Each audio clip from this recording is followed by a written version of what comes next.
1, 2, 3. Madre mía, la de polvo que tiene este micrófono.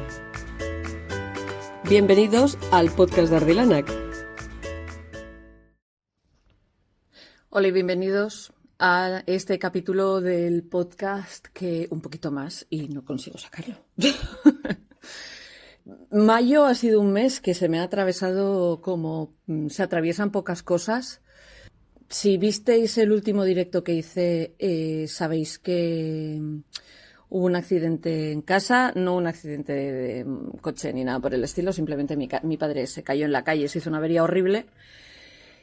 Y aunque todo va bien, pues es una recuperación lenta y larga, y pues decir que mi cabeza ha estado extremadamente dispersa es quedarse corto.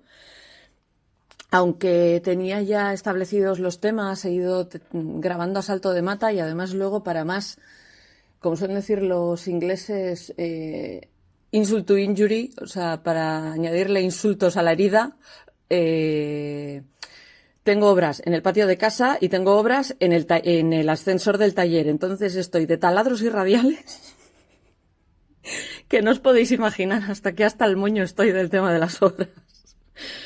Grabar era horrible porque el único momento del día en casa donde no había ruido en casa era de noche, y de noche pues no puedo grabar porque tenemos los horarios que tenemos en casa, y apenas he podido grabar nada en casa de día.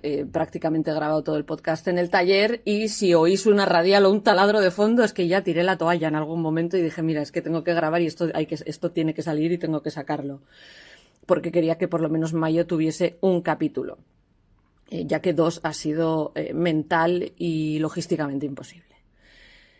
Este mes también he estado debatiendo si meter sección de opinión y he vuelto a coger y decirme a mí misma que no tengo ganas de opinar. Sé que muchos estáis acostumbrados a que yo soy una persona con muchas opiniones y que las expreso siempre con una soltura y un desparpajo propios de mi persona, pero últimamente estoy bastante que no tengo ganas de meterme en berenjenales. Tengo unas opiniones muy concretas, yo voy a seguir trabajando con esas opiniones y esas asunciones y todo lo demás. Ruido de fondo. Va totalmente en serio, o sea, no tengo ganas de meterme mucho. Sabéis también que estoy un poco ausente en Instagram. La verdad es que durante este mes Instagram está prácticamente automatizado. Solo he puesto un post, que era el de los tintes, y habréis visto el del podcast, pero eso, tengo Instagram silenciado y bueno, tengo silenciadas prácticamente todas las redes sociales. Instagram, Facebook, Twitter hace años que no tengo. Mastodon no la tengo puesta para que me pegue avisos. O sea, y YouTube también la tengo para que no me avise. Ya entro yo a mirar cosas. No necesito que me estén constantemente recordando que no he entrado en la app en un día entero, etcétera, etcétera. No es solo un tema de desintoxicación, es un tema de que por salud mental personal, necesito no tener más distracciones y dispersiones que las que ya tenía en mi día a día. Soy una persona que las distracciones y la dispersión mental me afectan mucho. He hablado más de una vez de mis problemas con los despistes y cosas por el estilo. Al final, pues cuando te diagnostican TDAH cuando ya eres adulta, pues los mecanismos para trabajarlo pues funcionan como funcionan. Y mira, uno de los drásticos que he tenido que tomar esta temporada ha sido prácticamente silenciar el móvil constantemente. Y de hecho ni siquiera recibo notificaciones en pantalla. O sea, me pueden salir las notificaciones pero no me salen en pantalla. Así que si necesitáis urgentemente poneros en contacto conmigo, escribidme al correo electrónico, porque eso es algo que sí que miro todos los días. Y si sois uno de esos privilegiados que tiene mi número de WhatsApp, también me podéis escribir al WhatsApp. Pero tened en cuenta que al WhatsApp, salvo ciertas personas y grupos, puedo llegar a tardar en responder. Porque al fin y al cabo el WhatsApp ahora mismo es para saber cómo va mi padre. Porque, bueno, todo esto pasó con el apagón de por medio y con mis padres a la otra punta de la península, y estoy batallando con los problemas de estar lejos y sentirte un jarrón chino. el mes que viene parece que la cosa va a ir mejor porque ya se vuelven para aquí. Así que probablemente conseguiré centrarme mejor por el mero hecho de tenerlos en el vecindario. En tener a mis padres a menos de 100 metros cuadrados, a mí eso, menos de 100 metros a la redonda, a mí eso me da mucha paz mental. Y ahora mismo pues no tengo mucha paz mental. También eso, no he publicado los patrones de calcetines porque es que, repito, o sea, he tenido el ancho de banda justo para mi vida cotidiana, para mantener mis clases y a mis alumnas, y me iba fundiendo todo lo demás por el camino. Espero poco a poco ir retomándolo. Sí que es verdad que probablemente mis redes sociales siguen silenciadas durante una buena temporada, porque sinceramente me da bastante paz mental no enterarme de lo que están haciendo los demás. Así, hablando mal y pronto. El depender solo de mí misma me da una paz mental increíble que no me esperaba yo. Así que por ahora pues quiero seguir a mi ritmo y a mi bola. Saldrán justo después de este podcast terminaré de hacer los calendarios del solsticio de verano y saldrán a finales de la primera semana. Todos tranquilos que para el 21, que es cuando se empiezan a abrir, los tendréis en casa. Y solo queda uno. Así que si alguno de vosotros oye esto y dice, ¿qué carajo es eso de calendario de Adviento en verano? Pues que sepáis que es una marcianada que se me ocurrió y hay gente que me sigue en mis marcianadas. Os quiero a todos mucho. Y queda una. Si os interesa, es un monográfico sobre Shakespeare. Muy en mi línea. ¿Y qué más tengo que contar? Eso es que no he hecho mucho. Porque mi vida ha sido intentar mantener la rutina constantemente y no he hecho casi nada. O sea, va totalmente en serio. O sea, no sé si a alguien más le pasa, pero cuando yo tengo un problema que consume el 70-80% de mi atención, el otro 20% solo se lo puedo dedicar a mi entorno inmediato. Mi entorno inmediato es mi casa y mi taller in situ. Entonces, pues sí que es verdad que he sido un poco negligente con todos los demás, pero bueno, hoy tenéis hora y pico de podcast ahora para compensar. En este me he saltado la sección de materiales. Pues porque sí. O sea, porque sí, o sea, porque a veces dije, es que tenía que ponerme a investigar el material del que quería hablar, no he tenido ancho de banda para investigarlo y he dicho, más vale sacar el podcast que dejar a esta gente esperando más tiempo. Y sé positivamente que si lo dejaba esperando más tiempo, probablemente volviera a suspender el podcast y esto es algo que no quiero hacer. Así que aquí tenéis el podcast de este trimestre. Perdonadme el desahogo que me acabo de pegar. Había dicho que no iba a hacer sección de opinión y he hecho más o menos sección de opinión en plan, bueno, voy a ir en modo ermitaño durante una temporada. Eso, gracias por estar ahí, gracias a todos los que os enterasteis y os habéis preocupado por el tema y demás. Se está recuperando bien. Para lo que podía haber sido, le hemos hecho un quiebro bastante interesante al tema y todo va a ir mejorando. Pero mientras tanto, pues eso, mi atención y mi disponibilidad pues va a ser un poco menor. Mis patrones de Patreon recibiréis las madejas en julio. Ya las tengo, me pondré a teñirlas ahora, cuando haga los envíos del calendario de Adviento de verano, me pondré a teñir las madejas y la fibra y todo eso, y porque ya tengo la fibra en casa, aleluya. Así que nada, nos vemos, nos oímos. Espero que os guste el capítulo como siempre. Muchas gracias por estar ahí, muchas gracias por los ánimos y por todos los mensajes que me soléis mandar de me encanta el podcast, etcétera, etcétera. Ya sabéis que no soy la persona que mejor sabe tomarse los cumplidos, pero cuando los recibo me gustan. Así que eso, muchas gracias a todos por seguir ahí, por la paciencia. Siento mucho la radial y el taladro, porque seguro que se oyen la radial y el taladro. Y vamos a hablar de vestidos chinos, señoras que se van de picos pardos por culpa de Atenea, bichitos de colorines y alpargatas. Conceptos y contextos.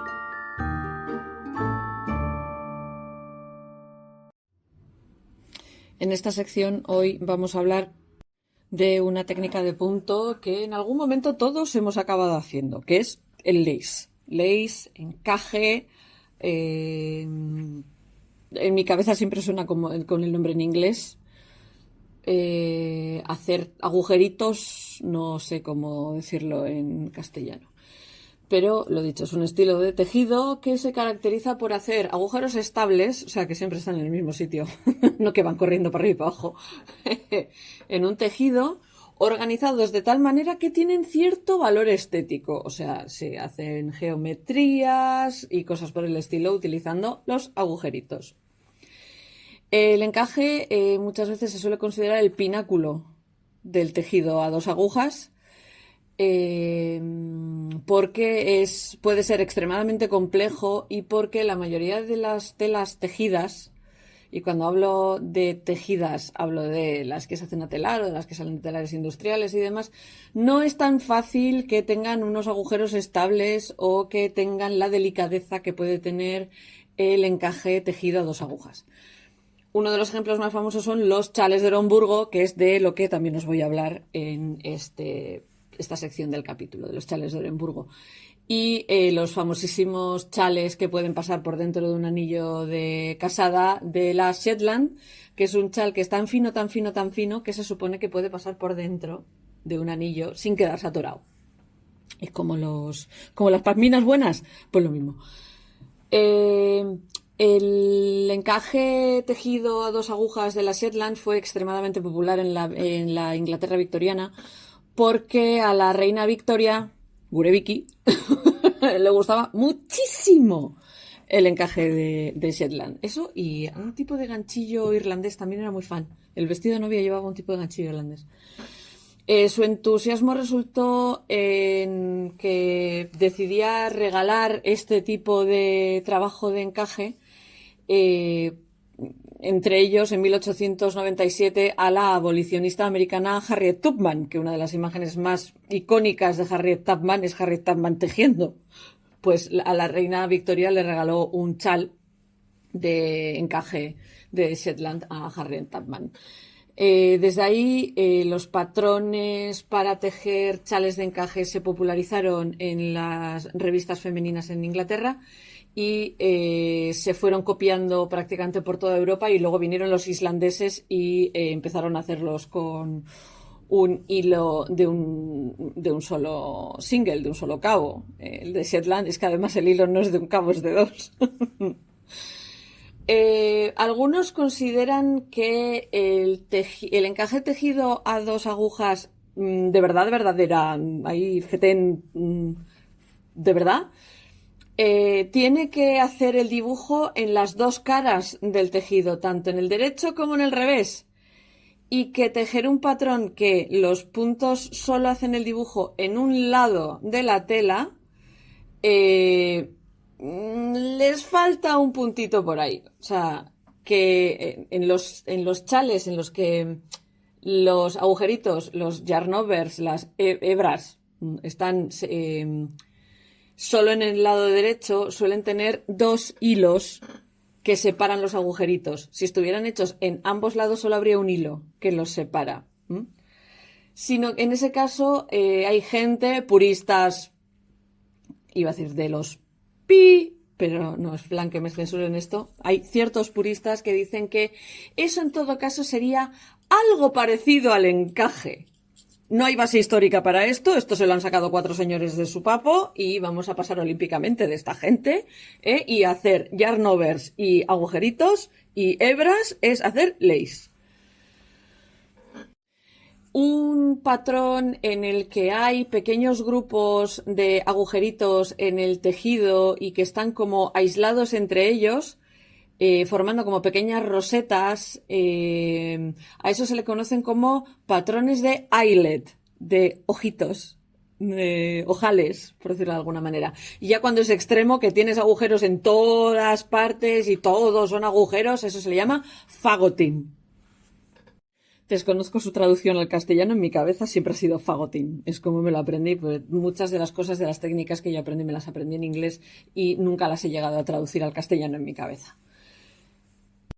El encaje tejido a 2 agujas es extremadamente elástico, se deforma con mucha facilidad y se suele adaptar a lo que sea donde lo pongas. Entonces, como consecuencia, son un tipo de tejido que hay que hormar y de manera bastante brusca para que luzca todo su potencial. De hecho, los chales de la Shetland directamente se horman sobre unos bastidores enormes a veces.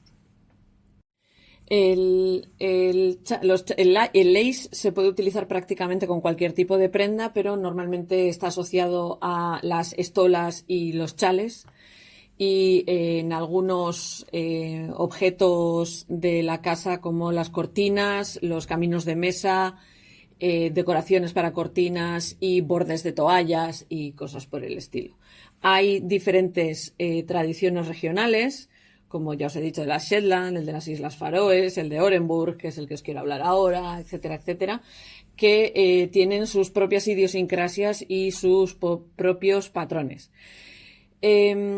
Aún así, no se considera el tejido de lace a 2 agujas tan fino como puede llegar a ser el tejido de el frivolité o el tejido, o sea, el tipo de encaje que se consigue haciendo bolillos. El encaje de bolillos se considera que es muchísimo más fino y muchísimo más complicado, pero sí que es cierto que el tejido a 2 agujas se adapta mejor a las cosas que son de llevar, o sea, un chal grande es más fácil de hacer a 2 agujas que a bolillos, por ejemplo. A bolillos puedes hacer cosas muy bonitas y cosas tal, pero ya tienes un límite de tamaño, por decirlo de alguna manera, que el tejido de encaje a 2 agujas pues no tiene.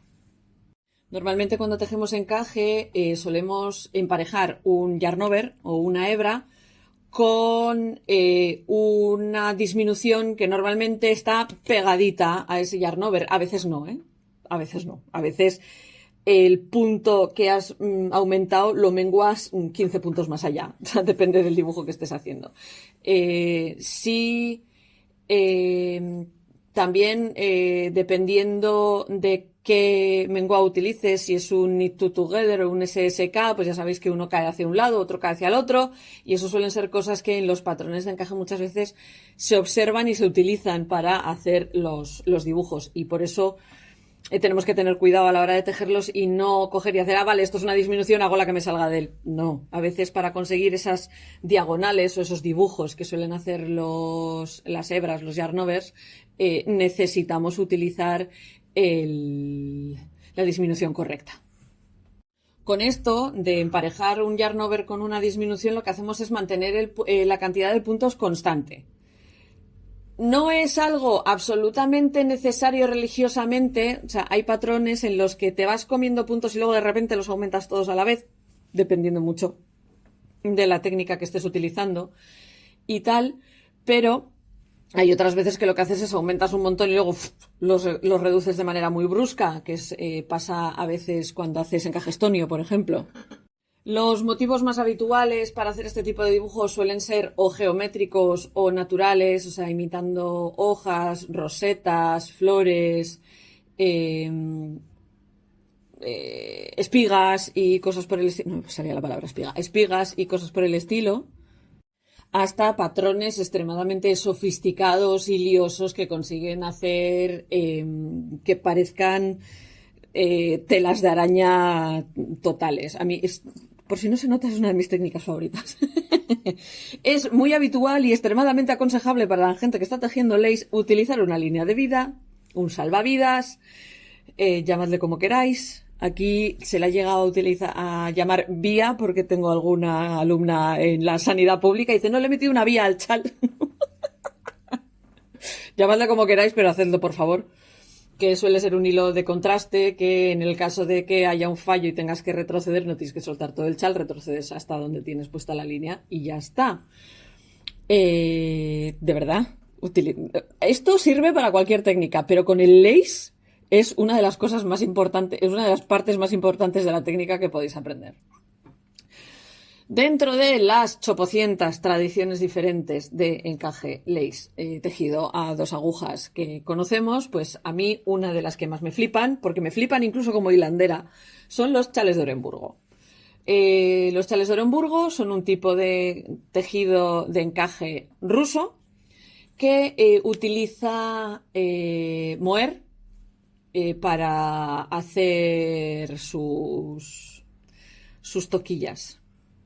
Y es uno de los símbolos clásicos de las manufacturas artesanales rusas, junto con los samovares de Tula, las matrioscas, las pinturas de Kokloma, las cerámicas de Gesell, las miniaturas de Palek, el encaje de Vologda, los juguetes de Dimkovo, el esmalte de Rostov y las tallas de malaquita de los Urales. Aquí os he hecho una lista muy mona, pero eso, que sepáis que se considera uno de los grandes símbolos, como el encaje de Camariñas, pero hecho de moher.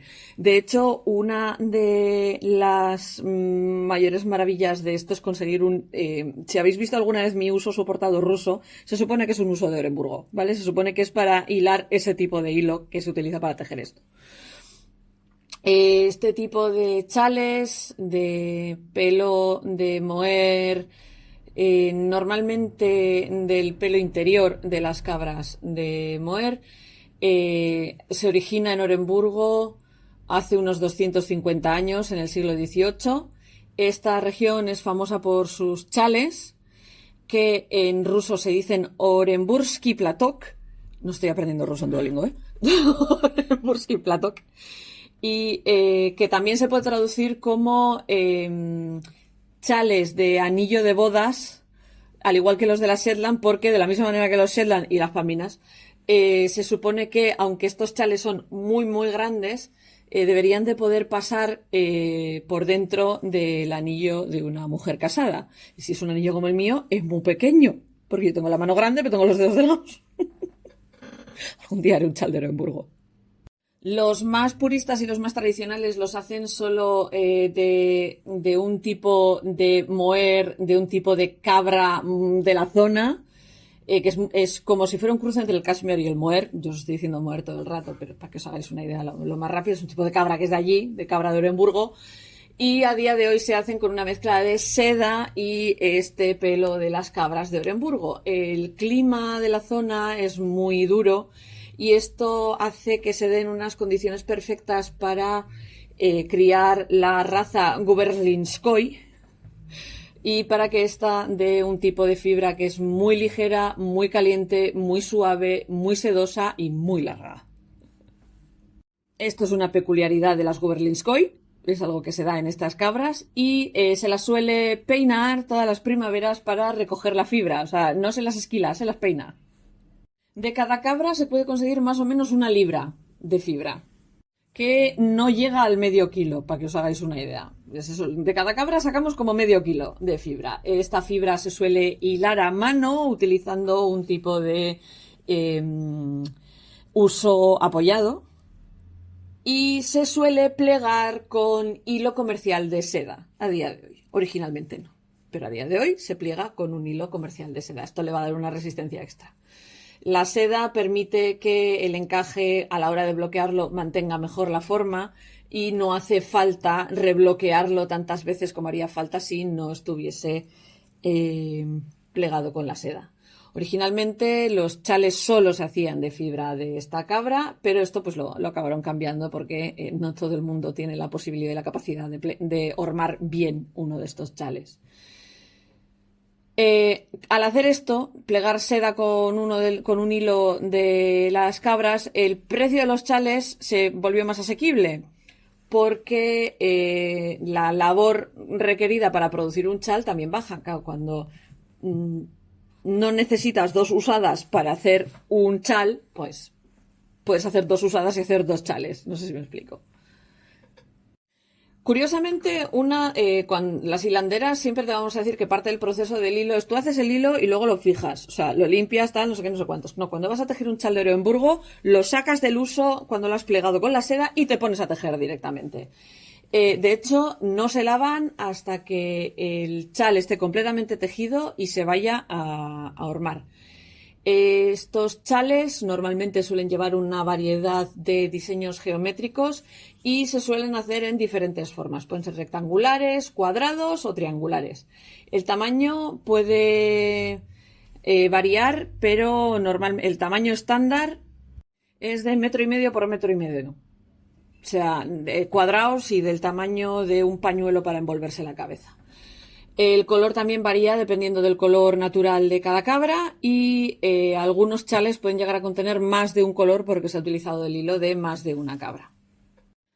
Estas cabras de Orenburgo dan una de las fibras más finas del mundo, que anda entre los 16 y los 18 micrones.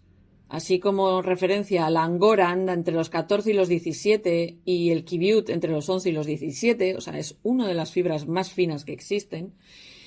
Y los productos hechos con este pelo de cabras de Orenburgo pues es especialmente suave y fino.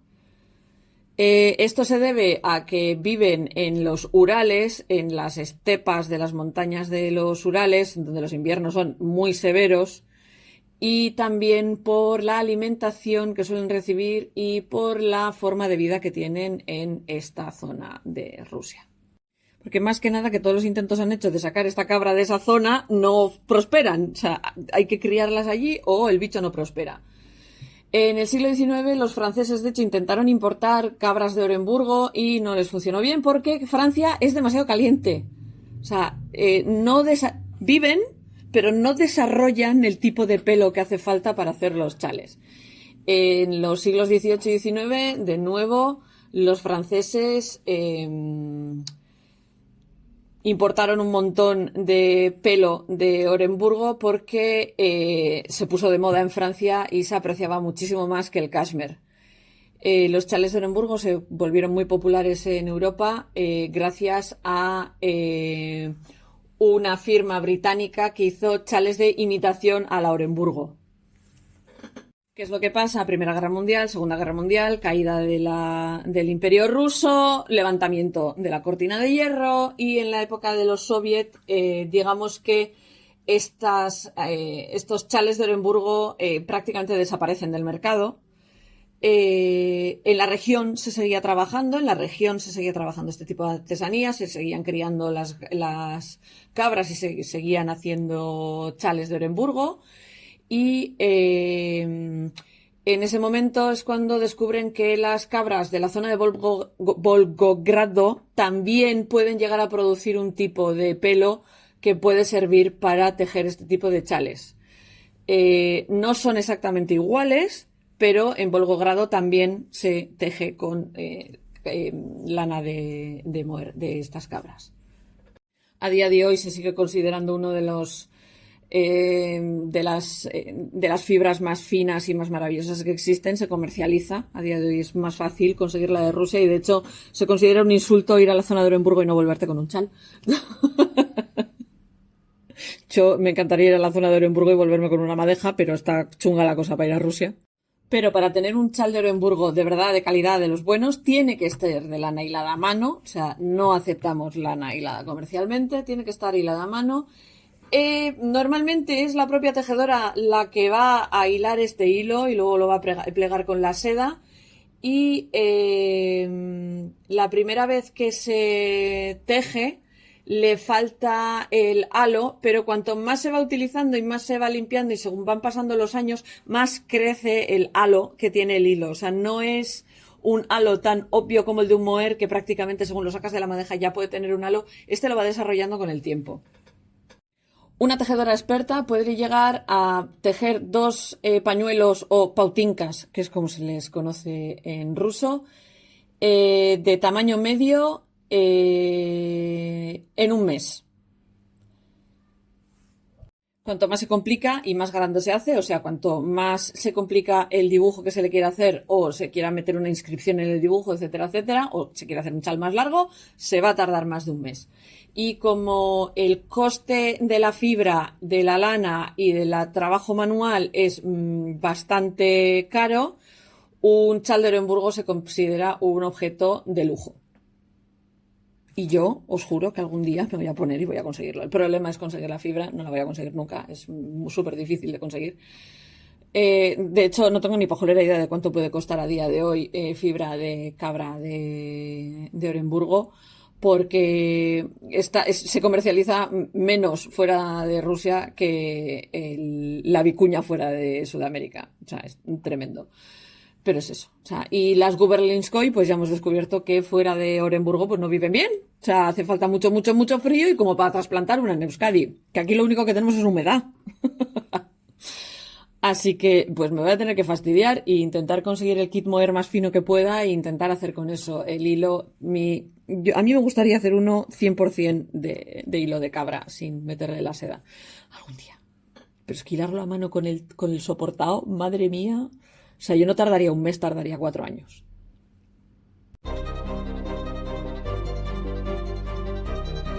¿Sabías que... Ahora que se acerca el verano, es la época de mi calzado de verano favorito. No son las sandalias. De hecho, no me termino de llevar bien con las sandalias porque se me meten cosas entre los dedos y me irrita muchísimo. Y luego está el hecho de que no me suele gustar llevar los dedos al aire, sino que entramos en época de alpargatas. Alpargatas, espardeñas, alpercatas, espardeñes, espartiña, cabarqueta, que espadrilles. O sea, les vamos cambiando el nombre según en qué parte de la península estemos, pero son probablemente mi calzado veraniego favorito desde que tengo 11, 12 años, que veraneábamos en La Rioja, y tengo la muy viva y muy clara memoria y el muy claro recuerdo de ir en Santo Domingo de la Calzada. Yo veraneaba en un camping en Castañares y solíamos ir mucho a Santo Domingo de la Calzada, que está allá al lado. Y en Santo Domingo de la Calzada había una tienda, nunca consigo acordarme del nombre, pero a mí aquella tienda me fascinaba porque era de productos agrícolas, o sea, tenían tierra, semillas, bulbos, tal, y de hecho mi madre alguna vez compraba allí bulbos y rosales y cosas así, pero en verano aquello se convertía en el emporio de la alpargata. O sea, tenían todos y cada uno de los colores que se te pudiesen ocurrir, los tenían.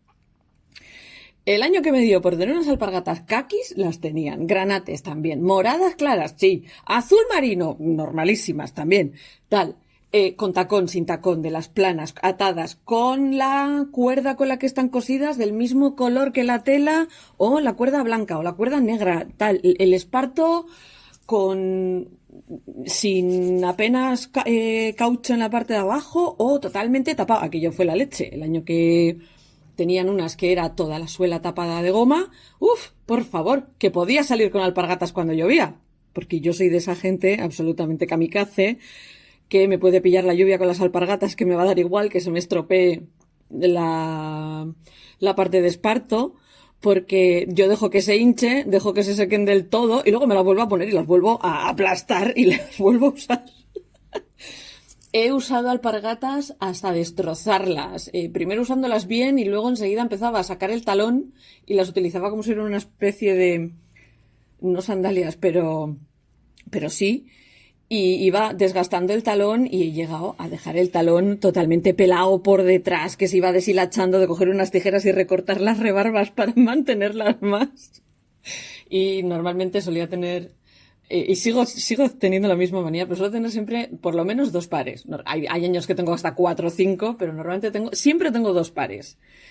El que me compro nuevo ese año, que es el de salir y el de ponerte cuando te vas que son las que están bien. Y luego las del año anterior, que normalmente ya suelen estar baqueteadillas, pero es que ese año acaban destruidas. Entonces, para este pequeño sabías que, pues me apetecía hablaros de mi calzado favorito del verano, que son como te he dicho, las alpargatas. Es un tipo de calzado casual tradicional, típico de España, que tiene un fuerte arraigo histórico en las regiones de Cataluña, Aragón y el País Vasco. Sé que está extendido en toda España, pero que especialmente en Cataluña, Aragón y el País Vasco es como muy tradicional. En Euskadi, todos los trajes de fiestas de verano, el de casera, el de arrantzale, todos, lo habitual es llevar una alpargata. Sustituyes las abarcas de cuero por las abarquetas. Que en mi pueblo les llamamos abarquetas. Abarquetac. pero sé que en otros sitios no. Pero bueno, nosotros somos los de las Abarquetas. Creo que el resto de Euskadi les llama Espartiñac. Yo qué sé, o sea, ya sabéis que esto va por dialectos, van casi por pueblos. Pues eso, la palabra por la que las referenciamos todos de alpargata espardeña viene del catalán y hace referencia al esparto, que es una planta autóctona del sur de España, que era lo que se utilizaba para hacer cuerdas y capazos y cosas por el estilo, y también se empezó a utilizar para hacer las suelas de este zapato tradicional. Aunque aún se suelen manufacturar en bastantes sitios de España, buena parte de la producción actual es de Bangladesh, porque es el país que produce la mayor parte del yute del mundo. Originalmente eran el típico calzado popular, o sea, esto lo llevaban las clases populares, especialmente los agricultores, pero durante el siglo XX, gracias a figuras como Picasso, Salvador Dalí, el propio John Fitzgerald Kennedy o Yves Saint Laurent, se convirtieron en algo más de la jet set, o digamos que ya traspasaron todo tipo de frontera social. El primer registro de archivo que tenemos de este tipo de zapato en Europa es de 1322 y aparece en una escritura catalana. El término espardille en francés deriva de la palabra occitana que viene del espardeña en catalán, y alpargata y esparteña, que han dado tanto alpargata como esparteña en español. Tanto espardeña como esparteña se refieren a los zapatos que están hechos con esparto, aunque prácticamente cualquier tipo de hierba con la que pudieras hacer una cuerda se podía llegar a utilizar para hacer la suela de este calzado. Lo que es característico de este calzado es que la suela es de fibra vegetal. Parece ser que, aunque puede que sean un invento catalán, de allí saltaron a la región de Occitania en Francia, y de la Occitania entraron al País Vasco y a Aragón. O sea, todos pegados en el Pirineo, ¿vale? Digamos que nos inventamos el zapato en los Pirineos y ya está. Como ya os he dicho, desde el siglo XIV es el típico calzado de los agricultores y de las gentes de extracción pobre. Y la técnica de producción no es que haya cambiado mucho. La forma más primitiva de un tipo de espardilla, o sea, una fibra vegetal de suela con un trozo de tela por arriba, data de hace 9.500 años, pero no es lo que hoy conocemos hoy en día como espardillas. Las tradicionales tienen un trozo de tela, normalmente esa tela suele ser un tipo de lienzo o de lona, de todos los colores que se os pueda ocurrir teñir ese trozo de lona, lo vais a poder poner. Normalmente suelen tener una puntera y luego una especie de tira que recoge el resto del pie y el talón, y suelen estar cosidos en toda la vuelta, y la puntera suele estar reforzada con punto de la misma cuerda que se utiliza para coser el borde, para eso darle un poquito de refuerzo a la puntera. Muchas veces se pueden encontrar con unas lazadas, unas cintas, para llevarlas atadas. Estas cintas se enroscan alrededor del pie y el tobillo. A veces se pueden llegar a subir hasta arriba, hasta la rodilla, si hace falta. A mí me gusta llevarlas subidas hacia la rodilla, pero lo tradicional es darle varias vueltas al tobillo y asegurarlas al tobillo. Y es un calzado tanto femenino como masculino. O sea, se ha utilizado para ambos géneros indistintamente. De España se han exportado prácticamente a toda Sudamérica y son relativamente fáciles de encontrar en Argentina y en Uruguay, que debe de haber hasta fábricas en Argentina y en Uruguay para hacer alpargatas. Como ya os he dicho, es un calzado que pasó de formar parte del atavío cotidiano de trabajadores y me sale Necasari de todas, no me sale agricultor, de trabajadores del campo y de trabajadores de fábricas y demás, y creció muchísimo en popularidad todo lo que es en la costa atlántica de Francia, el País Vasco, y luego en la costa mediterránea entera. se fueron haciendo famosos porque fueron entrando diseñadores en ellos. En Estados Unidos se hicieron famosas en los 40 gracias al personaje de Lauren Bacall en Cayo Largo, que llevaba alpargatas atadas hasta el tobillo, y el que empezó a popularizar la versión con cuña, o sea, con tacón, es Yves Saint Laurent en 1970, porque conoció a uno de los mayores productores de alpargatas español, que es Castañé. Porque Saint Laurent conocía las alpargatas, pero él quería una con cuña y no conseguía nadie que le fabricase unas con cuña, y Castañer consiguió entender la visión de Yves Saint Laurent y creó estas alpargatas que, digamos, que a día de hoy todavía las seguimos usando. Yo tengo un par de... No, miento, se jubilaron el año pasado, pero vamos, he tenido varias con cuña más o menos grande, porque es que se me hacen hasta cómodas. Y como dato curioso, en los 80 tuvieron una especie de revival en los Estados Unidos gracias a Corrupción en Miami, porque el personaje de Don Johnson, Sonny Crockett, solía usarlas a menudo. Y bueno, a día de hoy, en la hora de la fabricación de las alpargatas, pues la parte más compleja siempre es hacer la suela, o sea, hacer la base, porque la parte de coser las telas y todo esto es muy fácil, pero para hacer la base, pues primero se tiene que trenzar el yute o el esparto para hacer unas largas tiras trenzadas de este material vegetal, que luego se le suele ir dando la forma correcta manualmente. Todavía no parece ser que se haga esto a máquina, esto se hace a mano, y luego se suelen aplastar con una prensa hidráulica con calor para que se queden quietas en su sitio, aunque luego se suelen coser. Y que sepáis que la mayoría de las que tienen tacón o cuña, el trozo de cuña no es sólido de esparto, sino que normalmente suele ser una cuña de goma eva o de algún tipo de goma, que suele estar con la cuerda de yute pegada por fuera.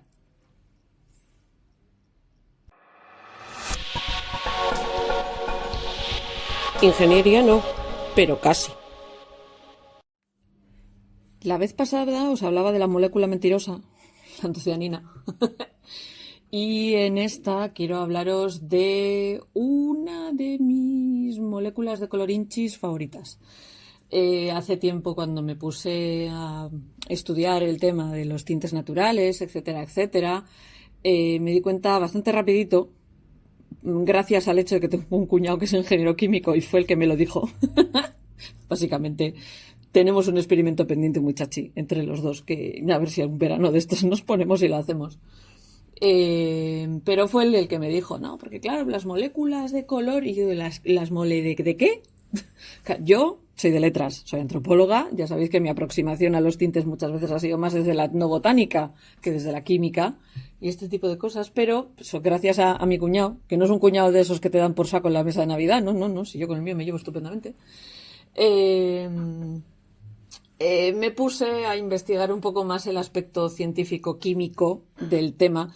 Y bueno, los que habéis hecho algún taller conmigo sabéis que a mí me chifla, y en el último lo hice sobre todo, hablar de moléculas.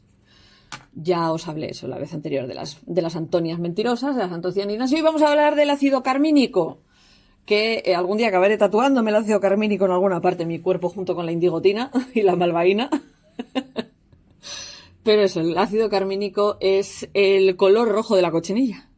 Así, es el color rojo de la cochinilla. Es una molécula que ocurre naturalmente en algunos insectos. Y además, el más famoso de ellos, la cochinilla, pero también se da en la cochinilla armenia y en la cochinilla polaca, porque aquí también hay nacionalidades. La cochinilla, el Dactylopius coccus al que estáis acostumbrados, pues es americano. Se creó el carmín como pigmento utilizando la sal de aluminio del ácido carmínico, y en Perú se ha estado produciendo tintes que utilizan cochinilla desde el 700 antes de la era común, creo recordar. Tengo apuntado antes del 700 y ahora no apunté si es AC o DC, entonces me he quedado con la duda, pero bueno, un cholón de años. Curiosamente, aunque Perkin se puso a hacer experimentos para conseguir colores a finales del 19, se consiguió, hasta en 1991 no se consigue sintetizar el ácido carmínico en laboratorio. Y en 2018 unos ingenieros modificaron genéticamente el Aspergillus nidulans para que produciese ácido carmínico. O sea que ya no necesitamos ni las cochinillas para conseguir ácido carmínico. El Aspergillus nidulans, que es uno de los uno de los organismos que se han utilizado durante más de 50 años para investigar cómo funcionan las células eucariotas, ¿vale? Es un hongo filamentoso muy interesante que nos ha ayudado a avanzar científicamente en varios aspectos. Pero aún así y mayoritariamente el ácido carmínico lo extraemos de las cochinillas, de la versión femenina del Dactylopius coccus. Las masculinas creo que no producen tanto, son las hembras las que producen más ácido carmínico, pero bueno, ya sabéis que el Dactylopius coccus o cochinilla es el parásito de la chumbera, de la opuntia. Bueno, esto os lo he dicho 50.000 veces, andaluces, tenéis una plaga de opuntias y vuestra plaga de opuntias tiene una plaga de cochinillas. O sea, tenéis ácido carmínico dando vueltas por ahí que podréis utilizarlo para teñir en el jardín, si os despistáis. ¿Cómo se identifica? Si veis una pala de una opuntia y veis que tiene como una especie de cositas algodonosas encima, cogéis una piedra, las aplastáis y si parece que habéis matado a alguien o habéis hecho una sangría, tenéis cochinilla tintorea. La podéis utilizar así, en vivo. O la podéis secar al sol. Para secarla al sol la tenéis que masajear. Esto da mucho asco, lo entiendo, son bichitos, pero te las tenéis que matar. Y la forma más fácil de matarlas es masajearlas, porque lo que haces te las cargas, pero las mantienes la estructura del bicho. ¿Es cruel? Sí. ¿Es vegano? No. Pues que sepáis que la mayoría de las cochinillas que vais a pillar son hembras, porque no tienen alas y no pueden volar, y son las que se suelen quedar pegadas a la opuntia, y que ganan en número a los machos en 200-1. Hay 200 hembras por cada macho. Clásicamente, las especies de Dactylopius coccus cultivados, no las que andan asalvajadas por ahí, se suelen cultivar utilizando huevos que la gente que trabaja cultivando este tipo de animalillo coloca en las hojas de los cactus y dejan que crezcan.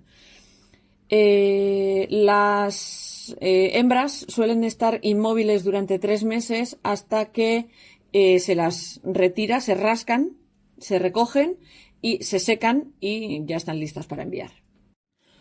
La concentración de ácido carmínico en una hembra de cochinilla es de un 1,5% de su peso y en las cochinillas pequeñitas es de un 3% de su peso. O sea, no una hembra adulta, sino en una hembra sin desarrollar del todo es un 3% del peso. El ácido carmínico se suele extraer rehidratando las cochinillas en agua y se suelen utilizar diferentes modificadores para cambiar y alterar el color del ácido carmínico. Se modifica pues, con otros ácidos, con otras bases, con otros elementos, se pueden modificar los colores y se tienen que utilizar mordientes para que se fijen sobre objetos y telas y demás fibras y demás. Ya sabéis que lo del mordiente lo que hace es abre la escama de la fibra para que el tinte se pueda meter debajo, porque si no simplemente lo estamos pintando por encima, por explicarlo rápido, no se queda fijado. Curiosamente, el ácido carmínico de las opuntias sirve como antihormigas. Eso sí, no vayáis coleccionando opuntias que son una plaga para deshaceros de las hormigas que son otra plaga. Las hormigas, hoy he descubierto un dato sobre las hormigas que desconocía, que es que ordeñan pulgones. O sea, las hormigas llegan a gestionar colonias de pulgones porque los pulgones, cuando comen la savia, excretan el azúcar excesivo que tiene la savia para quedarse con la proteína que extraen de la savia. Necesitan mucha cantidad de proteína y la savia no tiene una alta concentración de proteína, pero sí una alta concentración de azúcar. Y ese azúcar lo suelen cagar en forma de melaza y a las hormigas les gusta tanto que pastorean pulgones. Me entero de cada cosa a veces y flipo yo sola. Y os lo tenía que contar. como ya sabéis, es un colorante que, aparte de que lo utilizamos como tinte, es un colorante alimenticio y es un colorante que se utiliza también en cosmética. Si os encontráis el E120, ya sabéis que siempre suelo tener la duda entre el E120 y el E240. Que sepáis que el E240 es el formaldehído. Por alguna razón en mi cabeza se mezclan entre ellos. Entonces, que sepáis que el 120 es la cochinilla, o sea que si tenéis un carmín, un pintalabios rojo y veis que tiene como colorante el E120, que sepáis que son cochinillas. Si os coméis un yogur de fresa y tiene como colorante el E120, que sepáis que son cochinillas. Y por eso hay que tener mucho cuidado con algunos alimentos que aparecen como veganos, que hay que asegurarse de que no hayan utilizado el E120 como colorante. El nombre deriva del kermés, que es una palabra árabe persa que significa valla roja, pero curiosamente el kermés es otro colorante, que es otro insecto, en este caso Kermes equinatus. Si tú lo ves, se dan un aire entre ellos, al final todos son cocoideos, ¿vale?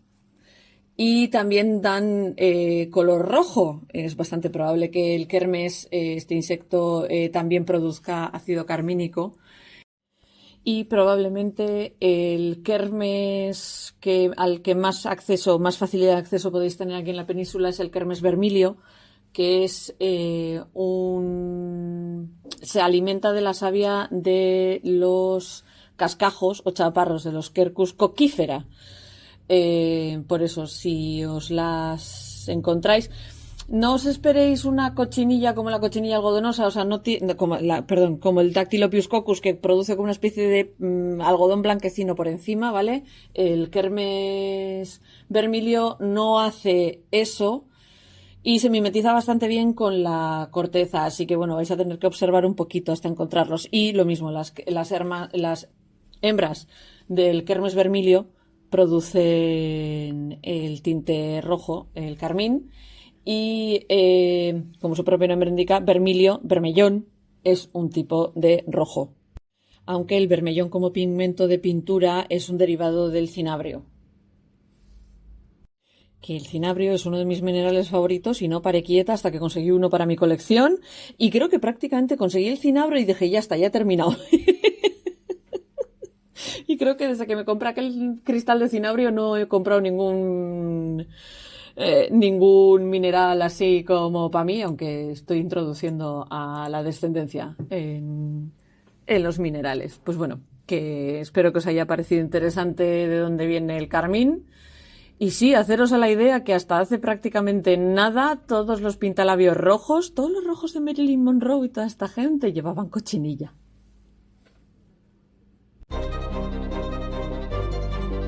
Los trapos de la historia.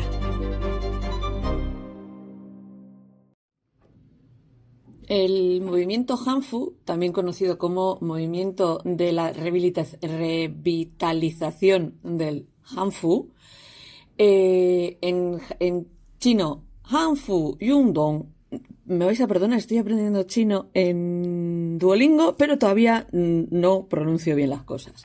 Pero así, pronunciado mal, Hanfu Yundong es una especie de movimiento cultural de base que busca revitalizar o revivir la moda de los chinos Han. En China hay un montón de etnias diferentes, una de ellas son los chinos Han, y este movimiento lo que hace es recuperar el Hanfu, que es la forma tradicional de vestir de esta etnia. Su forma de manifestación más habitual es llevar el traje tradicional Han anterior a la era Qin en público. Empezó como una especie de forma elegante de pasar el tiempo, como una especie de subcultura de gente a la que le gusta hacer recreación histórica, vamos a hablar mal y pronto, esto es recreación histórica, y ha acabado evolucionando hacia una especie de movimiento que abarca toda China, que practican millones de jóvenes y que es liderado por una juventud más consciente de los trends y demás de la moda. También ha cogido mucha fuerza en lo que es la diáspora china, especialmente pues, en algunos países lejos del continente asiático. El movimiento Hanfu, que nos puede parecer que tiene que ser algo que lleva muchos años, realmente se desarrolla a la altura del 2003. O sea, empieza a establecerse a la altura del 2003 y digamos que es un articulista chino que vive en Singapur, Zhang Gongxing, el que escribe un artículo sobre Wang Letian, que es, digamos que uno de los primeros que empezaron a salir a la calle con este tipo de traje, aunque sí que se ha utilizado este tipo de traje para hacer fotos y demás, en bodas y tal, no sé cuántos, no era habitual utilizarlo como la ropa con la que te vas a la calle. Digamos que esto se avivó una discusión online y generó muchos actos espontáneos de imitación, digamos que generando de manera bastante orgánica este movimiento. Que fuera la juventud y especialmente las mujeres más fashionistas las que se apuntasen rápidamente a este movimiento, acelerado además por la influencia de los social media, de las redes sociales, digamos que hizo que esta especie de moda se expandiese a lo bestia. Plataformas occidentales como Instagram o Bilibili y Douyin, que son más de la zona del este de Asia, contribuyeron a este resurgimiento porque es un tipo de vestirse que es muy visual, entonces todo lo que sea visualizarlo de alguna manera hizo que se volviese más y más habitual. Digamos que es una especie de movimiento retro cool, en plan, es que mola ir vestido con esta ropa tan retro, etcétera, etcétera. Ya sabéis que la revolución cultural china se llevó casi prácticamente por delante todo este tipo de expresiones y demás, y es como una especie de intento de recuperar ese tipo de vestimenta. Que si no recuerdo mal, los chinos Han son la etnia mayoritaria en China, pero los últimos emperadores eran manchúes y digamos que establecieron la cultura manchú como la más influyente y la que más peso tenía, y luego la revolución cultural, pues ahí ya todo esto se fue a tomar por saco. Entonces, pues la cultura Han estaba como no olvidada, porque este tipo de cosas no se suele terminar de olvidar del todo en un país tan grande como China, pero sí que había caído mucho en desuso. Aún así, podríamos echarle en cara a este movimiento que no utilizan lo que hubiera sido la ropa cotidiana de la etnia Han, sino que lo que utilizan es la ropa que utilizarían la realeza y los aristócratas, los oficiales de la corte y toda esta gente que tenía acceso a chines, a dinero. La popularidad de este movimiento, especialmente entre los millennials y la generación Z, digamos que es una especie de... se le atribuye a un deseo de reconectar con el pasado, de tener una especie de base cultural, de identidad nacional a la que poder agarrarte, porque muchas veces en un mundo globalizado ese tipo de identidades culturales se pierden, y en países tan grandes este tipo de identidades culturales se pierden. Luego es algo que a mí, por ejemplo, como antropóloga siempre me ha resultado fascinante, esa especie de agarrarse un clavo ardiendo que tienen, por ejemplo, los estadounidenses con soy un cuarto de vasco, entonces voy a hacer que toda mi personalidad se envuelva alrededor de ese un cuarto de vasco que he encontrado que tengo en Ancestry.com, etcétera, etcétera. En el subreddit de Basque periódicamente, por lo menos 2 o 3 veces al mes, aparece alguien diciendo: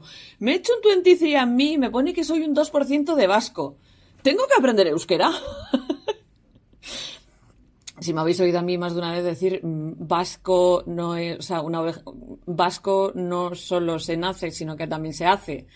O sea, al final vasco es euskaldún y euskaldún es euskera duena. Entonces, si aprendes euskera, yo te voy a considerar vasco simplemente porque te has tomado la molestia de aprenderte esa lengua del demonio. Sí que es verdad que culturalmente ser vasco pues es una cosa muy concreta y tal, y es algo que yo, quizás porque me he criado culturalmente muy vasca, no estoy muy unida a esa raíz vasca. puedo llegar a entender esa necesidad de buscar esa identidad cultural, ¿no? Quizás porque a nosotros no se nos ha disuelto nuestra cultura de una manera tan salvaje, las hemos mantenido, y cuando digo nuestra hablo de la vasca, hablo de gallegos, catalanes, aragoneses, andaluces, madrileños, castellano-manchegos, burgaleses, o sea, el que haga falta, leoneses, asturianos, cántabros y demás. O sea, todos tenemos todavía esa especie de identidad cultural propia. Ya la volquemos en la comida, ya la volquemos en el idioma, ya la volquemos en los trajes regionales, ¿no? O sea, es algo que aquí se da. O sea, yo me he ido a una boda vestida con mi traje regional y me lo pongo periódicamente, etcétera, etcétera. Pues esto es como más o menos eso, ¿no? Esa especie de que no se pierda. Sí que es verdad que es algo extremadamente joven, estamos hablando del 2003, no tiene ni 25 años el movimiento, y que se agarra quizás a pues aspectos un poco idealizados de la cultura Han, ¿no? O sea, pues lo que os he dicho, vestirte de la realeza y los aristócratas, no del que andaba arando el campo. Además, el traje tradicional Han siempre se ha considerado como que tiene un aspecto estético que es socialmente muy fácil de aceptar porque es que es bonito. No sé cómo explicároslo. Es un tipo de traje que es muy bonito. O sea, es muy sencillo, pero te puede complicar hasta todo lo que quieras según te vayas arrastrando hacia atrás y tal. Pero es muy bonito, es muy favorecedor. Yo no he visto a nadie que le sienta mal un hanfu. Así, todos los que he ido viendo antes de ponerme con este capítulo del podcast, porque ya conozco el movimiento hanfu desde hace unos años. De la misma fascinación que tengo por los kimonos, lo tengo por los hanfus. No tengo un hanfu, pero sí tengo un haori japonés, que es mi pride and joy. Es una de mis piezas de ropa más queridas del mundo. No sé si alguna vez he llegado a poner una foto de mi haori. Este verano me saco una foto con él, si queréis verlo. Pues tiene un crisantemo dorado enorme en la espalda, es espectacular, de bonito. Y el hanfu también es un tipo de ropa cultural que me llama muchísimo la atención, de la misma manera que me apasiona el traje de lagarterana de mi suegra. No hay cosa más bonita que he visto que un traje de fallera, o me flipa, me turboflipa, si hablando mal y pronto, cualquier tipo de expresión cultural en la ropa. Esos trajes tradicionales, me gustan todos, ¿sabes? Que todavía no he visto uno que no me guste. Así. Y de nuevo, el hanfu se ve como algo más auténtico que el cheongsam y el qipao. El qipao es la imagen mental que tenéis cuando os digo de traje de China. Es este traje de cuello mao con los botones en diagonal por encima del pecho y demás. Eso es un qipao, eso no es un hanfu, ¿vale? O sea, os habré puesto una imagen de lo que es un hanfu para que os hagáis una idea mientras estáis escuchando esto.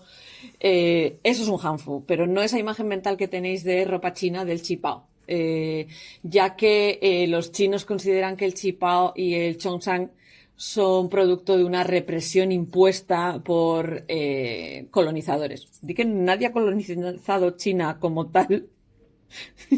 Es imposible colonizar China, pero sí que son trajes que han tenido mucha influencia externa, entonces por eso se considera que el hanfu es más puro, por decirlo de alguna manera. Como ya os he dicho, uno de los motivos principales de este movimiento es la conexión con la herencia cultural, pero no es el único motor que lleva este movimiento, sino que uno muy importante, como ya os he dicho, es que el hanfu es clásicamente elegante y tiene una estética única. Una vez ves un hanfu, enseguida empiezas a verlo en todas partes. Y que, como ya os he dicho, a la hora de la parte estética, de la estética, para los social media es especialmente interesante porque es como ya os he dicho, a todo el mundo le queda bien. Como nota curiosa, digamos que las principales consumidoras del movimiento hanfu han sido las mujeres, especialmente las mujeres a las que les gusta todo el tema de la moda y cosas así. Y según una encuesta que se hizo en 2018, de los entusiastas del hanfu, el 88,2% son mujeres, y la mayoría de la gente que hace compraventa de segunda mano de hanfu y demás, un 75%, también son mujeres. Ya sabéis que la cultura china es una cultura no es un monolito, para empezar, pero si fuéramos a hacer generalizaciones, la cultura china le da mucha importancia a todo lo que es el ritual y el poder de los símbolos. La corte imperial estaba extremadamente ritualizada y vivían bajo 58.000 símbolos y demás. Y digamos que los elementos de diseño del Hanfu, los más importantes, los que no pueden faltar y demás, no son una excepción para esto. Lo que se sigue es la tradición creada, originada en la dinastía Zhou, que digamos que llevan como una especie, es que no es una bufanda, ni un chal ni nada por el estilo, es como un trozo de tela, que es como si fuera un cuello, que cubre el lado derecho, representa la perfección de la naturaleza humana a través de la cultura y de superar los instintos y las fuerzas corporales mediante el poder espiritual y ético de las enseñanzas rituales. ¿Me creéis? Esto vais a hacer un acto de fe. ¿Me creéis? Representa eso. La amplitud de esta ropa no es una ropa ceñida, es una ropa muy amplia, que las mangas son súper anchas y demás. Esta amplitud de la ropa y estas mangas tan anchas representan la armonía entre la naturaleza y el poder creativo de la humanidad. Y el uso de ceñidores para ajustar la ropa al cuerpo representa las constricciones de la cultura Han para limitar el deseo humano, que si no estuviese constreñido de esta manera los llevaría a la comisión de actos inmorales. Estos son aspectos que los proponentes del movimiento, digamos que la gente que teoriza el movimiento, le dan este aspecto y este énfasis simbólico al Hanfu y el significado ético y ritual de todos sus aspectos. También una cosa muy notable es que China, que es un país que está emergiendo en una prosperidad y una sociedad moderna, este tipo de movimiento intenta dejar atrás la influencia occidental o por lo menos atemperar esa influencia occidental dándole cierto sentimiento de identidad nacional y que es una especie de reflejo del sueño chino del gran rejuvenecimiento Jesús de la nación china, que es una especie de movimiento interior de China para promover y recuperar la cultura tradicional que primero casi se dejan por delante por culpa de la revolución, etcétera, etcétera, y luego porque el contrapeso a la revolución fue ir a occidentalizarse, y esto es lo que hacen no, en vez de occidentalizarnos, tenemos que volver a los valores tradicionales de la antigua China. Y después de toda esta introducción antropológica, ¿qué demonios es un Hanfu? Miren, como ya os he dicho, no es un chipao. Pero según el diccionario de la antigua ropa de China, el término Hanfu literalmente significa la ropa de la gente Han. Este término, que no era utilizado mucho en la antigüedad china, puede encontrarse en algunos registros históricos de las dinastías Han, Tang, Song, Ming y Qing, y de la era de la República China. El investigador chino Hua Mei, cuando estaba investigando, antropólogo, periodista chino, cuando estaba investigando el movimiento Hanfu en 2007, reconoce que definir el Hanfu no es algo simple, ya que durante los milenios la cultura de ropajes de la etnia Han, pues obviamente ha evolucionado, o sea, no ha sido un monolito de milenios. Recordad que estamos hablando de una cultura que no se mide en siglos, se mide en milenios. La historia de China se mide en milenios. Es como pretender que los italianos todavía vistieran con togas romanas. O sea, no, esto todos sabemos que la ropa evoluciona, hasta la ropa tradicional evoluciona. O sea, el traje de casera en Euskadi a día de hoy no tiene nada que ver con el traje de casera de hace 400 años. Por esta evolución constante, Juamey se cuestiona si habría que ajustarse a la ropa de cada periodo y que cada hanfu de cada periodo fuese respetado de una manera, que no existiese una especie de totum revolutum y demás, que tuviera que estar todo más delimitado por periodos, ¿no? Lo que nosotros llamamos edades, ellos llaman periodos. O sea, nosotros es la edad media, la edad moderna, etcétera, etcétera. Estos son periodos, ¿vale? Muchas veces coinciden con dinastías y cosas así. Aún así, explica que el hanfu se ha utilizado ampliamente para referirse a la ropa de los pueblos indígenas de China en general. La etnia Han es indígena de China. Los manchús son invasores, los mongoles fueron invasores. Hay varias etnias que, aunque todavía viven en China, el origen no está dentro de los 5 reinos y demás. Los Han sí, los Han son los que eran de allí. Pero básicamente, según la investigación de Juamey, parece ser que el tipo de ropa, el tipo de estilo que más se estandariza desde el movimiento es el de la era Han, que se conocen como Kuyu y Siyu, y que a ella le gustaría, si fuera posible, revitalizar la era Tang. Cada uno con los que les gusta. Pero el caso es que, como pasa con muchas otras expresiones culturales a través de la moda, otro antropólogo, Zhu Xing, dice que no hay un estándar clásico para el hanfu, no hay una referencia clásica para el hanfu, no hay un tipo de esta es la ropa que se utilizaba y esto es como lo tenéis que hacer, etcétera, etcétera. No es una recreación histórica correcta, sino que lo que hacen es introducir cosas contemporáneas en la ropa del movimiento hanfu. El caso es que en otros sitios se ha definido el hanfu moderno como el tipo de vestidos que se llevaban cuando los chinos Han eran los que mandaban. Entonces, los chinos Han han mandado durante más de un periodo y durante ese periodo pues las cosas van cambiando y demás, pero si mandaba un chino Han, vamos a considerarlo hanfu. El caso es que los entusiastas y los participantes de este movimiento hanfu tienen sus propios consensos sobre lo que cualifica como hanfu. Esto incluye las ropas de cuellos cruzados con la solapa derecha cubriendo la izquierda, que son de corte plano y que utilizan cinturones y ataduras para cerrarse en vez de botones. O sea, no se utilizan botones para ajustarlos.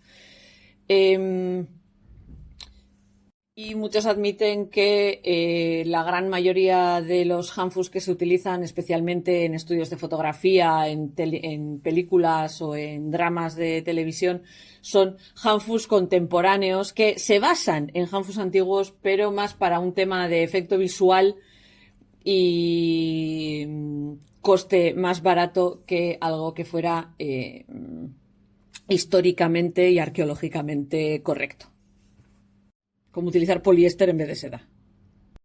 El caso es que esta no es la primera vez que se intenta reintroducir la ropa, el hanfu y la ropa tradicional de los chinos Han en la vida cotidiana. Después de la caída de la dinastía Qing, que son los manchúes que yo recuerde, y el periodo revolucionario, ya se empezó a intentar esto. O sea, cuando en 1911, con la revolución Xinhai, cae la dinastía Qing, el tipo de traje taoísta y el moño alto fue adoptado por la gente de una posición social un poco más alta, en la zona de Sichuan, sí, donde la pimienta.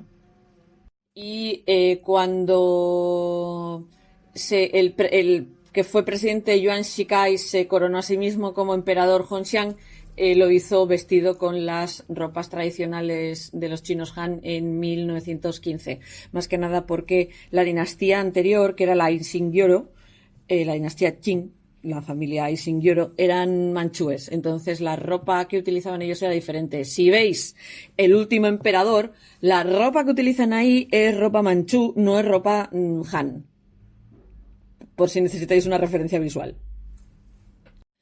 En general, esto es un movimiento que cuando nació empezó de una manera bastante do it yourself porque no había una industria alrededor del hanfu y de cómo y dónde comprarlo, etcétera, etcétera, sino que la mayoría de la gente que empezó con el movimiento al principio de los 2000 eran gente que eran capaz de coser y hacerse sus propios hanfus. Y fue un movimiento que se movió muchísimo en foros de internet y comunidades de entusiastas que se intercambiaban patrones, algunos vendían hanfus que ya habían hecho ellos, etcétera, etcétera. Y es en 2005 cuando aparece por fin la primera tienda online que vende hanfus. Desde entonces se pueden encontrar prácticamente en cualquier esquina. Y es hacia 2007 cuando empiezan a aparecer clubs de gente que se viste con hanfus que empiezan a salir de internet y organizar actividades sociales offline. Y precisamente es este salto de que les costó mucho saltar a la parte offline porque es un tipo de vestido que es muy diferente a la ropa que se utiliza a diario y demás. Y decían mucha gente que empezó a vestir con hanfus en esa época, decían que lo primero que tuvieron que hacer fue superar el miedo a el ridículo social por atreverse a llevar un hanfu en público. Y no creáis que la política se queda fuera de esto. En China ya sabéis que es una república de partido único, el Partido Comunista Chino, no me acuerdo cuál es el nombre oficial, pero digamos que un miembro de la conferencia consultora de la República China propuso en 2007 convertir al hanfu en el uniforme nacional, directamente. De hecho, se propuso el hanfu como el traje académico, quitar los uniformes de estilo occidental y poner el hanfu como uniforme para las escuelas y para la universidad y cosas por el estilo. Y además se presentó al Comité Olímpico Chino como la ropa oficial para el equipo chino de las Olimpiadas de Verano de 2008. Pero nos perdimos el hanfu en las Olimpiadas porque el Comité Olímpico dijo que va a ser que no. Esto es un movimiento que sigue creciendo. O sea, a día de hoy hay casi 2 millones de personas que en algún momento se ponen un hanfu. Y se espera que para finales de los 20 estén alrededor de los 5 millones de personas que consumen y utilizan hanfus, un aumento de un 40% o algo por el estilo de la gente que tiene el potencial de vestirse con esto. Como ya os he dicho, la forma de vestir de los chinos Han cambió drásticamente durante la dinastía Qing, que es una dinastía manchú. No me equivocaba, es una dinastía manchú. Cuando los manchús establecen la dinastía Qing, hubo 3 imposiciones culturales por parte de los manchúes que les cayeron encima a las gentes Han. Una era el tipo de peinado que tenían que llevar, que creo recordar que era llevar coleta. Otro era que tenían que llevar la ropa de estilo manchú en cualquier acto oficial y que tenían por obligación que aprender la lengua manchú. Que el chino no es ni uniforme ni estándar. Yo estoy estudiando mandarín. Pero sé que hay chopocientas formas diferentes. O sea, yo me he puesto con el mandarín porque es el que viene en Duolingo.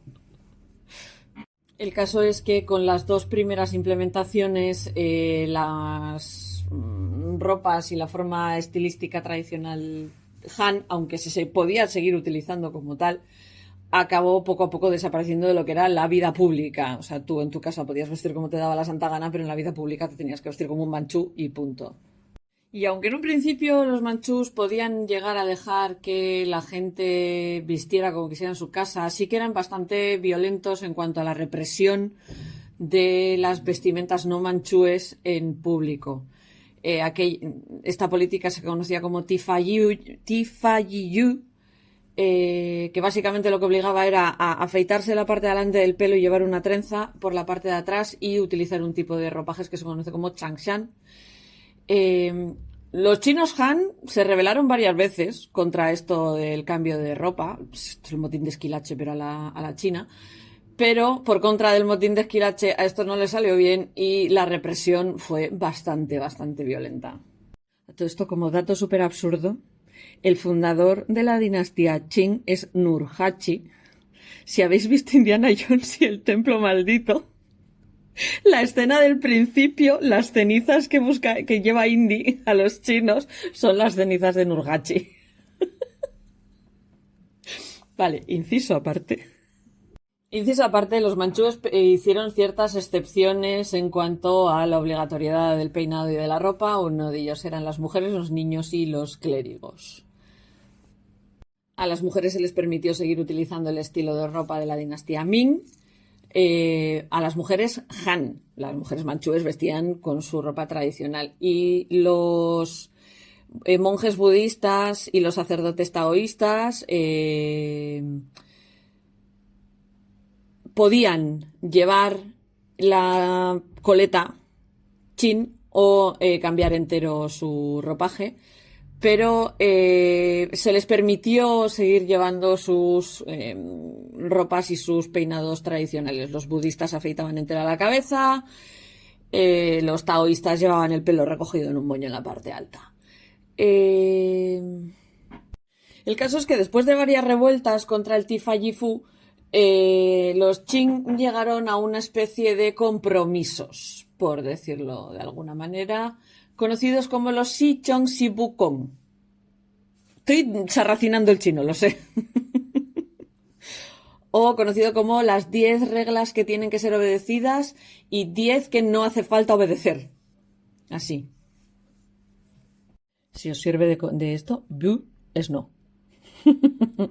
Así que los hombres que estuvieran vivos, los zombies no, los hombres que estuvieran vivos, los agentes del gobierno, los estudiosos confucianos y las prostitutas tenían que seguir la tradición manchú, mientras que las mujeres, los niños, los muertos, los esclavos, los taoístas y los monjes budistas, los actores de teatro podían mantener el hanfu y sus costumbres. Con la notable excepción de los duques Yansheng, que son una línea de descendientes de Confucio, que tenían permiso para llevar ropas hanfu y que además preservaban en la mansión de Confucio junto con las túnicas de los emperadores Qing. Digamos que esto es un compromiso que los manchúes copiaron a los Jurchen de la dinastía Jin y a los mongoles de la dinastía Yuan, que también permitieron a los duques Yansheng vestir como tradicionalmente vestió Confucio. Y que sepáis, para que sepáis lo extendido que está el movimiento hanfu, se estima que hay unas 2.000 organizaciones fuera de China que se dedican al hanfu, entre ellas la European Hanfu Association, que sepáis que en Argentina también tenéis, la Tianan Hanja Association, en Europa, en Estados Unidos, hay un chapter exclusivamente de Nueva York, etcétera, etcétera. ¿Cuál es la controversia con todo esto? Porque estas cosas siempre, en algún momento, por alguna razón, acaban generando algún tipo de controversia. Muy desde el principio, establecer qué es un hanfu auténtico ha sido motivo de debate y un tema de crítica total en los eventos y en las organizaciones de hanfu, y digamos que hay varias escuelas dentro del movimiento. Por un lado tenemos a los puristas, que digamos que son los miembros más conservadores del movimiento, que creen que lo que hay que hacer es replicar de la manera más exacta posible los trajes antiguos y que esta es la única manera de garantizar la autenticidad del hanfu y que el hanfu no puede ser llamado hanfu sin una referencia a un artefacto antiguo preexistente. O sea, que si no puedes coger y decir, mi hanfu está hecho exactamente igual que el hanfu de esa pintura, no es un hanfu. Luego tenemos a los reformistas, que estos son los que creen que la belleza y la diversidad del hanfu podría ser limitada solo limitándose en la réplica de ropa arqueológica, o sea, en ropa que se haya encontrado en contexto arqueológico, etcétera, etcétera. Pero sí que es verdad que han adoptado ciertos estilos modificados de hanfu que, aunque difieren de artefactos históricos, ellos los consideran hanfu y que son lo suficientemente auténticos porque se basan en bases y materiales antiguos y siguen más o menos de manera general los principios del hanfu. O sea, ¿qué quiero decir con esto? Admiten el contemporary hanfu y el ancient hanfu. O sea, les sirven los dos. Contemporary hanfu es, si os veis una peli china de estas de aventuras, hay una que me gusta a mí mogollón, que estaba en Netflix, no sé si sigue en Netflix, que es Maestros del Yin y del Yang. Ay, por Dios, ir a verla. Porque es un derroche de contemporary hanfu. El vestuario es espectacular. Vais a verla.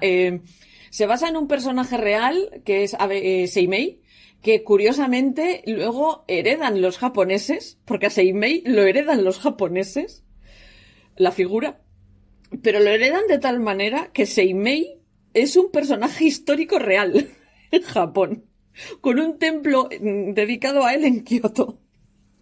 Es un personaje que a mí me encanta, no Seimei. Así que echadle un vistazo a Maestros del Yin y del Yang. Hay una peli del principios de los 2000, creo recordar, que es la versión japonesa de Yin Yang Master. Onmyoji es la de los japoneses, que a mí se me parece una maravilla. Pero eso no es China, es Japón, y la ropa que llevan es una ropa heian espectacular. Ya hablaremos otro día de la ropa heian y todas estas cosas, pero no, vamos de chinos. Os veis la versión china, que creo recordar que es la que está en Netflix. Y digamos que está como una especie de tercer grupo que consideran que el movimiento hanfu no debería de imitar completamente la ropa antigua, y ya que puede ser difícil de replicar porque o se han perdido las formas de trabajar las telas, o se han perdido las formas de teñir las telas, o tal, porque es imposible que sean 100% históricamente correctas. En ese caso, este tercer grupo creen que el hanfu moderno debería incorporar estética moderna, incluyendo algunos ajustes, como el largo del traje y de las mangas, aunque en general siguen los principios del hanfu.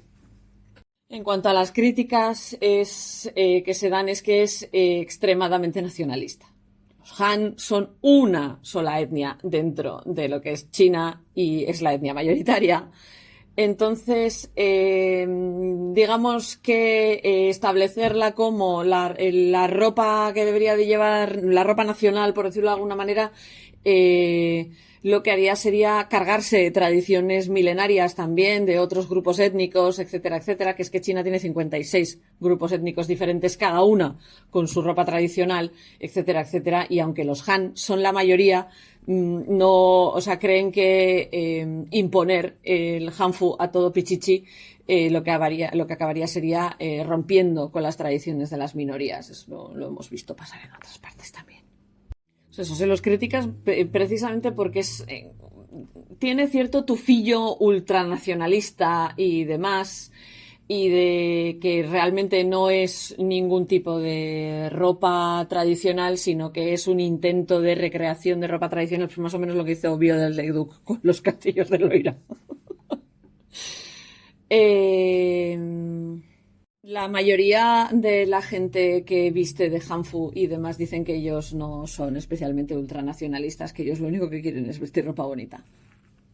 Y que de hecho la mayoría de la gente que sigue este movimiento son bastante moderados en cuanto al nacionalismo y demás, pero que son gente pues que le gusta la estética tradicional y su herencia y su cultura.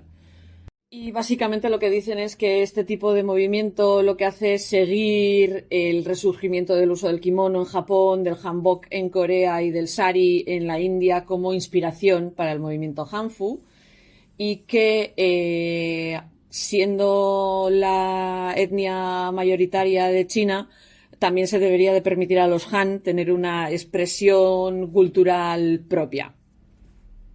Y bueno, como ya os he dicho yo desde el principio, a mí todo lo que sea recuperar y vestirte con tu traje regional me parece absolutamente maravilloso. Si el traje de casera fuera más cómodo, yo iría con mi falda todo el día. El problema es que mi traje es de Checo Andre y pesa un montón. No es muy práctico en verano. Y bueno, eso, que lo que quería era explicaros un poquito por qué de repente si veis a un chino con una ropa que no es esa imagen mental que tenéis de la ropa china, del vestido chino, del qipao, pues eso, que sepáis que es porque probablemente está siguiendo el movimiento Hanfu. Personalmente los Hanfus me parecen una cosa maravillosa de bonita. Y que es eso que creo que si metéis el hashtag Hanfu en Instagram vais a flipar.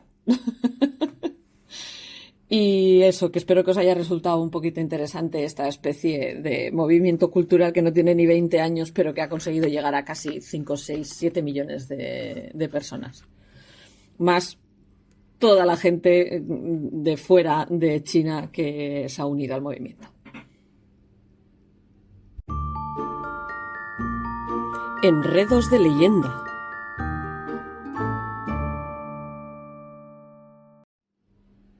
Como ya os dije cuando volví a empezar a grabar el podcast, algunas veces en la parte de mitología sobre todo,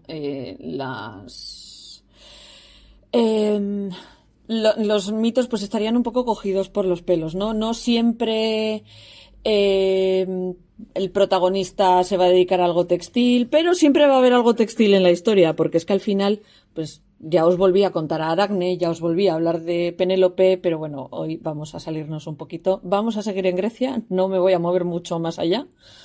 Vamos a seguir con la mitología griega y vamos a hablar de Alcínoe, hija de Polibio. Alcínoe, Alquinoe, o sea, se puede pronunciar de varias maneras diferentes, pero bueno, fue una princesa de Corinto, hija del rey Polibio de Corinto y hermana de Edipo. Sí, ese Edipo, el del complejo, etcétera, etcétera. Técnicamente Edipo no es su hermano de sangre, ¿vale? Edipo era... luego os explico todo el follón de dónde sale Edipo en la familia de esta muchacha. Pero no son hermanos de sangre. Pero sí eran familia. Comillas. Es el gramático Partemius de Nicea el que conserva la historia de Alquinoe en la erótica Pacemata, que no os esperéis aquí un Kama Sutra a la griega, simplemente se traduce como las penas sobre el amor, que atribuye esta historia de Alquinoe al poeta Moero. En cuanto al nombre, Alquinoe parece ser que es la versión femenina del masculino Alquinoo, que deriva de la palabra griega alke, que significa fuerza o coraje, y noo, que significa mente. Así que podemos traducir el nombre como cabezota. No cabezota, pero sí alguien que tiene una gran fuerza mental de voluntad. Os hacéis una idea. Cabezota. Alquinoe, como ya os he dicho, era hija del rey Polibio de Corinto y parece ser que su esposa era la reina Peribea. Tenía un hermano mayor que era adoptivo, que no de sangre, llamado Edipo. Sí, es el Edipo del complejo de Edipo, etcétera, etcétera. Pero si os sabéis un poquito la historia del complejo de Edipo, Edipo es el hijo del rey Layo y la reina Yocasta y como había una profecía que decía que a Layo lo echaría del trono su hijo, abandona a Edipo para que se muera en las montañas, pero un pastor lo encuentra, le da pena y se lo pasa a otro pastor que se lo lleva al rey Polibio y el rey Polibio y la reina Merope, que ya os he dicho que a Alquinoe le cambian el nombre de la madre, pero bueno, la reina Merope, lo crían como hijo propio. Entonces, no es hermana de sangre de Edipo, pero sí se criaron en la misma casa. Alquinoe se casa con un hombre llamado Anfíloco y con quien tuvo varios hijos, aunque no sabemos ni el número ni el género de los hijos. Sabemos que son varios, no sabemos si son todos niños, todos niñas, niños y niñas, etcétera, etcétera. Siendo ya una mujer casada, Alquione contrata a una hilandera llamada Nicandra para que le hilase y crease telas para que ella pudiese vestirse con ellas pues durante un año. Cuando acaba el año y Alquinoe tenía que pagarle el sueldo a Nicandra, lo que le debía, porque Nicandra había estado todo ese año trabajando, lo que hizo fue expulsarla de la casa sin pagarle todo lo que habían prometido en pago antes de que se pusiera a trabajar, y Nicandra se agarra un cabreo de 1000 pares, como todos nos cabrearíamos si siendo artesanos no nos pagan lo que se nos debe, y rezó a Atenea. Atenea, que ya sabemos que es una métome en todo, pero aparte de métome en todo, es la diosa del tejido, y cuando Atenea se entera de que ha pasado esto, decide vengarse en nombre de Nicandra y rectificar la injusticia que ha sufrido. Tiempo más tarde, un extraño de Samos llamado Llanto llegó a visitar el palacio donde Alcinoe vivía con Anfíloco.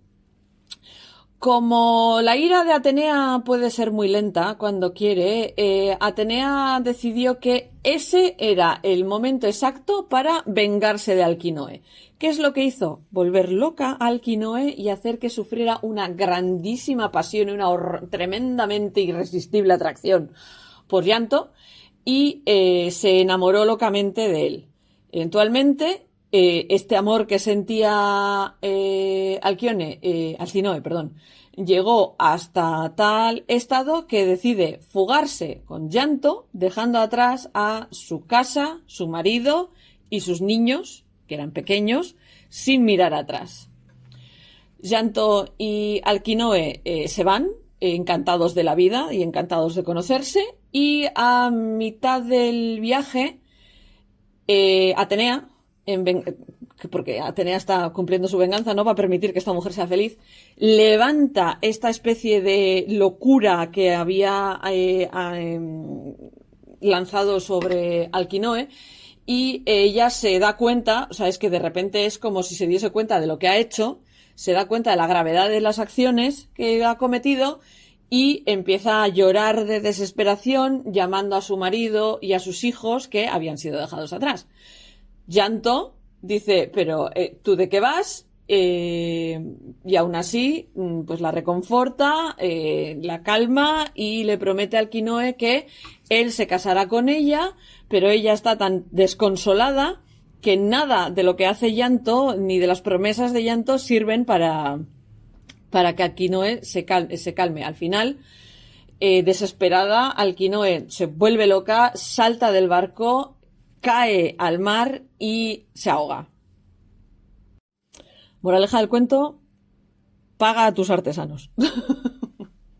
No, es muy triste que Alquinoe acabe suicidándose porque no consigue volver a su casa, porque Llanto no quería devolverla a casa. Parece ser que, aunque no está confirmado como tal, que el escritor ruso León Tolstói, cuando escribió Ana Karenina, se basó parcialmente en este corto mito de Alcione, ya que ambas historias, Alcinoe, Alcione es otra, miren, Alcinoe. El caso es que estas dos historias, Ana Karenina y el mito de Alcione, comparten ciertos elementos como la injusticia que se inflige a las clases populares por parte de los aristócratas y la mala conducta de una esposa infiel que abandona a su marido y a su descendencia por un nuevo amante. Pero, a diferencia de Alquinoe, a Ana nadie la ha maldito.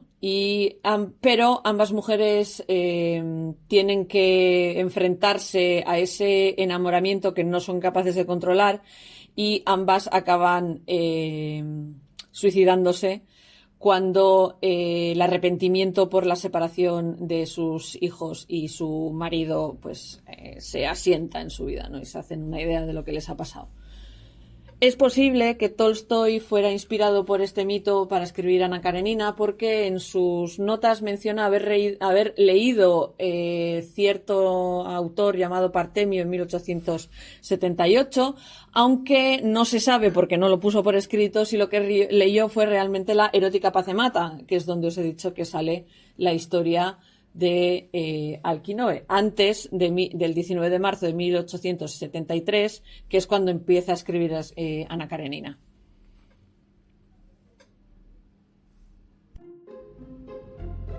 Esto ha sido todo por esta semana en el podcast de Ardilanak. El podcast está publicado bajo licencia de Creative Commons, así que si vas a utilizar cualquier parte del podcast, cítame. Todas las opiniones vertidas en el mismo son las mías propias y toda la música que has escuchado durante el podcast es sin derechos de autor. Este podcast fue grabado en Eibar el año 2025.